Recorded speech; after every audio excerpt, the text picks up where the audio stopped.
Student competition cracker channel में आपका स्वागत है। सभी प्रतियोगी परीक्षार्थियों को तैयारी करे छात्रों के लिए 6 सितंबर 2024 के करंट अफेयर्स वीडियो में एक बार फिर से स्वागत है। यहाँ पर क्विज के माध्यम से अपनी तैयारी का सही आकलन आप लोग कर सकते हैं। आज के क्विज में हम पेरिस ओलंपिक 2024 जो वर्तमान में काफ़ी महत्वपूर्ण टॉपिक है और इसके अलावा विश्व शांति बुद्ध विहार से जुड़े हुए कुछ महत्वपूर्ण परीक्षायोगी प्रश्नों का चयन करके इसमें लाए हैं, जिससे आप अपनी तैयारी को एक बेहतर बना सकते हैं। देरी न करते हुए देखते हैं आज के करंट अफेयर को। तो पहला क्वेश्चन है, द्रौपदी मुर्मू ने विश्व शांति बुद्ध विहार का उद्घाटन कहाँ किया? ऑप्शन है इसका ए बिहार में, बी महाराष्ट्र, सी तमिलनाडु या डी असम।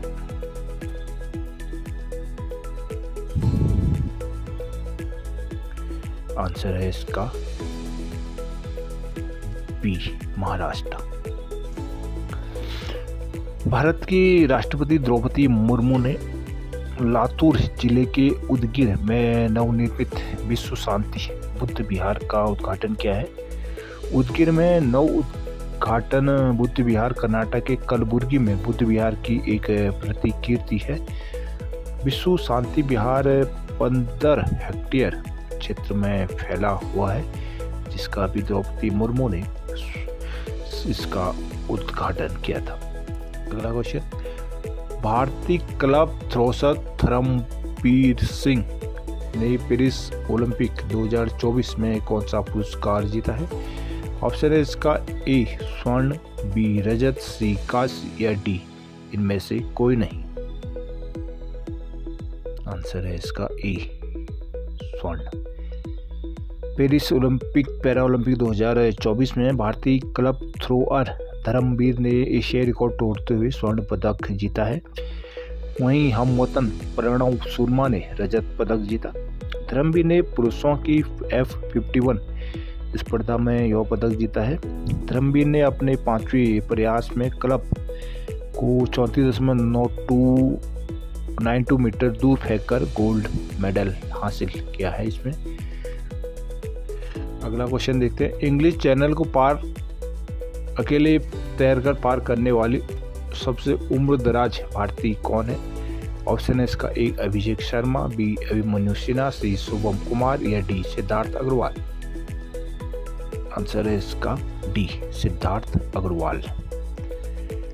बेंगलुरु के सिद्धार्थ अग्रवाल ने इंग्लिश चैनल को अकेले तैरकर पार करने का सबसे उम्रदराज भारतीय बनकर इतिहास रचा है। 29 अगस्त को 49 साल की उम्र में अग्रवाल ने 42 किलोमीटर की तैराकी 15 घंटे और 6 मिनट में पूरी की थी। उन्होंने श्रीकांत विश्वनाथन द्वारा साल 2018 के जो रिकॉर्ड था उसको पीछे छोड़ दिया है।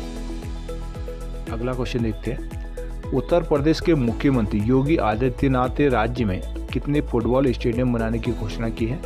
ऑप्शन है इसका ए 10, बी 12, सी 18 या डी 20। आंसर है इसका सी 18। उत्तर प्रदेश के मुख्यमंत्री योगी आदित्यनाथ ने राज्य के 18 डिवीजनों में 18 फुटबॉल स्टेडियम बनाने की घोषणा की है।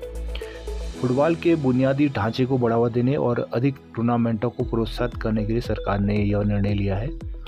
योगी सरकार उत्तर प्रदेश में 18 फुटबॉल स्टेडियम और 827 फुटबॉल मैदान बनाएगी।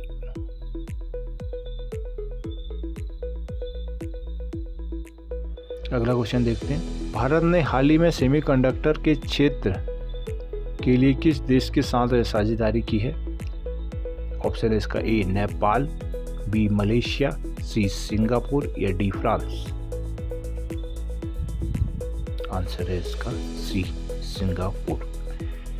भारत और सिंगापुर ने सेमीकंडक्टर, स्वास्थ्य देखभाल और डिजिटल अर्थव्यवस्था में सहयोग बढ़ाने और अपने संबंधों को व्यापक रणनीतिक साझेदारी तक बढ़ाने के उद्देश्य से कई समझौतों पर हस्ताक्षर किए हैं। ये समझौते के तहत सेमीकंडक्टर इकोसिस्टम तैयार करना और भारतीय बाजार में सिंगापुर की कंपनियों के लिए अवसर प्रदान कर केंद्रित करना है। अगला क्वेश्चन देखते हैं, किस देश ने T20 क्रिकेट इतिहास में सबसे अधिक पावर प्ले स्कोर बनाया है? ऑप्शन है इसका ए इंग्लैंड, बी बांग्लादेश, सी भारत या डी ऑस्ट्रेलिया। आंसर है इसका डी ऑस्ट्रेलिया। ऑस्ट्रेलिया ने T20 इंटरनेशनल क्रिकेट में पावर प्ले ओवर में सबसे अधिक रन बनाने का कीर्तिमान स्थापित किया है। एडनबर्ग के ग्रेस क्रिकेट क्लब में हुए मुकाबले में ऑस्ट्रेलिया स्कॉटलैंड के खिलाफ यह रिकॉर्ड बनाया। ऑस्ट्रेलिया 6 ओवरों के रिकॉर्ड में 113 रन बनाए हैं। ऑस्ट्रेलिया के स्टार खिलाड़ी ट्रेविस हेड ने 25 गेंदों में 80 रनों की धमाकेदार पारी इसमें खेली है। अगला क्वेश्चन देखते हैं, दीप्ति जीवन जी ने 2024 पेरिस पैरा ओलंपिक में महिलाओं की 400 मीटर T20 स्पर्धा में कौन सा पदक जीता है? ऑप्शन है इसका ए स्वर्ण, बी रजत, सी कांस्य या डी उपयुक्त में से कोई नहीं। आंसर है इसका सी कांस्य।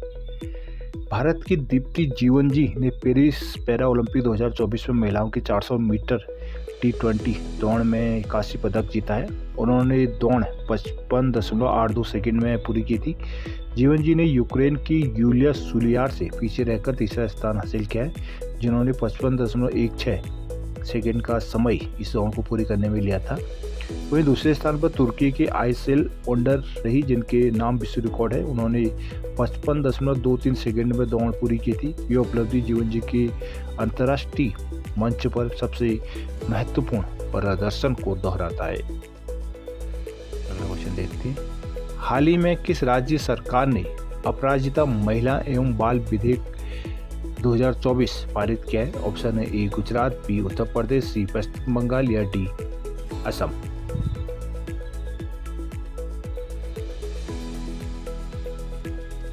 आंसर है इसका सी पश्चिमी बंगाल।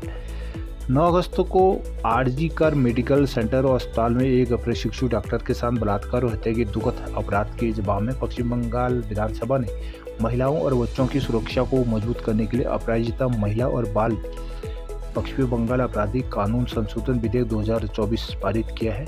यह विधेयक भारतीय न्याय संहिता 2023 और यौन अपराधों से बच्चों का संरक्षण अधिनियम 2012 सहित कई आपराधिक कानूनों में संशोधन करता है। यह बलात्कार के लिए कठोर दंड का भी प्रावधान इसमें है, जिसमें दोषी के प्राकृतिक जीवन के लिए आजीवन कारावास या मृत्यु दंड शामिल है। विधेयक में बलात्कार के मामलों की 21 दिन के भीतर समयबद्ध जांच अनिवार्य की गई है।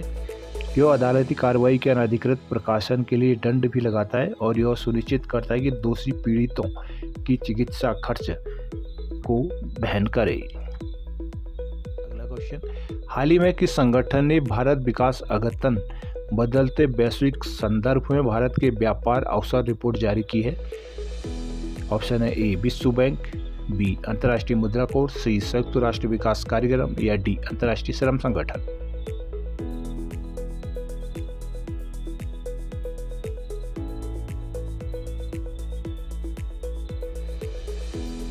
आंसर है इसका ए विश्व बैंक।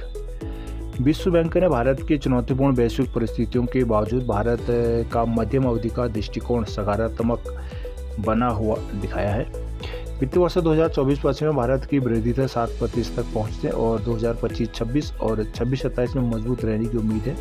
विश्व बैंक ने 3 सितंबर 2024 को भारतीय विकास अद्यतन बदलते वैश्विक संदर्भ में भारत के व्यापार अवसर रिपोर्ट जारी की है।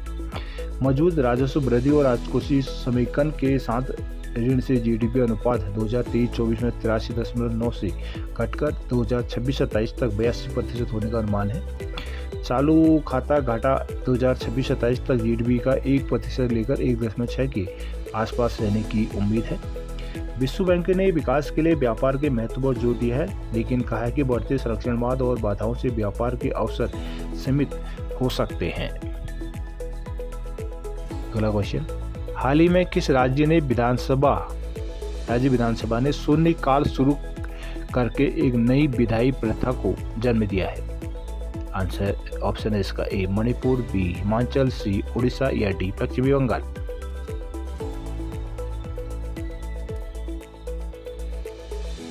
आंसर है इसका बी हिमाचल प्रदेश। हिमाचल प्रदेश विधानसभा ने अपनी कार्यवाही में पहली बार शून्यकाल की शुरुआत की है। शून्यकाल 60 के दशक से भारतीय संसदीय आविष्कार है। इसी धीरे धीरे राज्य विधानसभाओं द्वारा भी अब अपनाए जाने लगा है।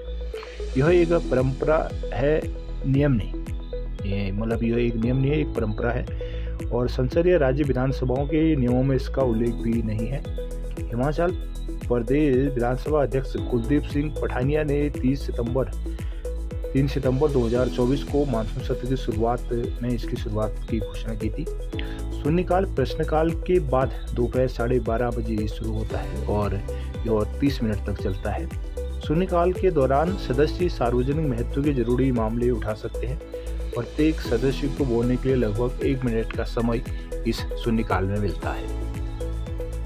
अगला क्वेश्चन, हाल ही में खबरों में रहा बांदीपुर राष्ट्रीय रिजर्व किस राज्य में स्थित है? ऑप्शन है इसका ए राजस्थान, बी बिहार, सी कर्नाटक या डी तेलंगाना। आंसर है इसका सी कर्नाटका। हाथियों के एक गश्ती दल ने हाल ही में बांदीपुर टाइगर रिजर्व के मेदुर रेंज में एक रेल बैरिकेड में फंसे एक हाथी को बचाया था। बांदीपुर टाइगर रिजर्व कर्नाटक के मैसूर और चामराजनगर जिलों में कर्नाटक, तमिलनाडु और केरल के ट्री जंक्शन पर यह स्थित है। भौगोलिक दृष्टि से यह पश्चिमी और पूर्वी घाटों का पारिस्थितिकी संगम भी है। यह रिजर्व कभी मैसूर साम्राज्य के शासकों के लिए शिकार का मैदान था। इसे 1931 में मैसूर के महाराजा द्वारा वेणुगोपाल वन्य जीव पार्क के रूप में स्थापित किया गया था और यह 1973 में प्रोजेक्ट टायर के तहत बांदीपुर टाइगर रिजर्व के रूप में विस्तारित किया गया था। रिजर्व नदी में काबिनी नदी और दक्षिण में मोयार नदी से घिरा हुआ यह बांदीपुर रिजर्व है। अगला क्वेश्चन, भारत के किस राष्ट्रपति के जन्म दिवस पर शिक्षक दिवस मनाया जाता है? आंसर है उसका ऑप्शन है A Rajendra Prasad, B Sarvepalli Radhakrishnan, D C Zakir Hussain.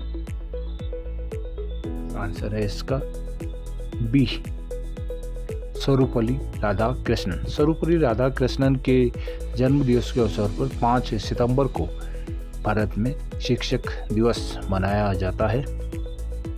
तो दोस्तों ये थे 6 सितंबर 2024 की महत्वपूर्ण करंट अफेयर क्विज। आशा करता हूँ ये आपके लिए आपकी तैयारी में सहायक होंगे। And thanks